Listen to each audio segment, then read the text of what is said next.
Okay, coming up on New Year's, 2019, or going into 2020. Okay, so in beautiful Park City, and wanted to do a couple videos while I'm here.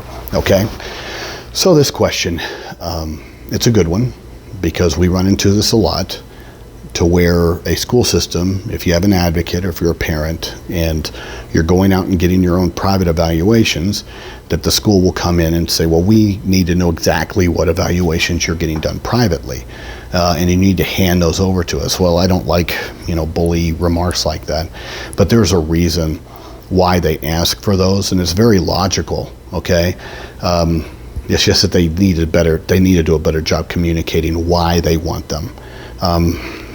Now, I can't get into the mind of your chair, but I have heard that a lot, so I'm going to give you the answer as to how I understand why they need them. Okay? Now, whether you hand them over or not, they can't make you. At the same time, could they come back and say that you impeded their ability to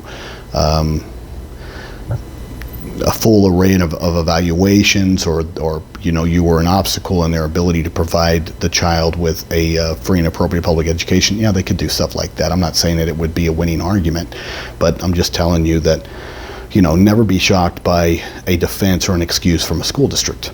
Okay, so when parents, I'm not going to say impede, or if they're an obstacle, I'm not saying that, but I'm just saying that this cat and mouse game, I don't necessarily recommend it. So this is a reason why these schools are asking for to understand what the parents or the advocates are getting with regards to private evaluations. Excuse me. Okay. Because when you're doing IQ or achievement tests, they come with instructions. All right, the makers or the inventors, the people who have proprietary ownership over these evaluations, have instructions for validity. All right, because this is not an exact science. None of this is with regards to these psychological tests. And so, you have to have the room at an optimal temperature. You got to have the proper engagement from the child. And then it will also say that you can't give those evaluations again within a certain time frame, or it invalidates the testing if you give it sooner than that. And I've run into that with a couple cases, to where we did not know that the parent had gone out and got their own private testing, and it just so happened to be in the same freaking area or using the same instruments that the school had used, and I wasn't aware of that. And so we had to sit there and go to the school and say, look, the parent has results using the same, let's say a Woodcock Johnson or a Kaufman or a Battelle, one of those manufacturers for achievement or IQ. And, that way, because how does that benefit my client? Well, it saves us time. Now, is the world going to fall apart if you don't say anything to them? No, it's not. But at the same time, it does impede the process. It also absolutely could inflate some of the numbers if you do the same test outside of the recommended time frame.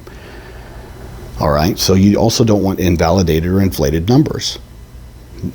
So that's the only reason that, in my experience, and like I said, whoever you're communicating with should do a better job as to explain why.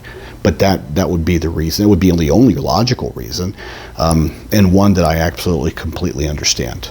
We want the best possible results, and we don't want to invalidate them, and we don't want them inflated or the other direction.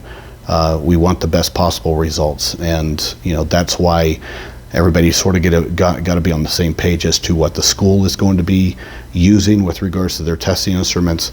And there's plenty out there that you could use as an alternative to where they're not conflicting one another. Okay?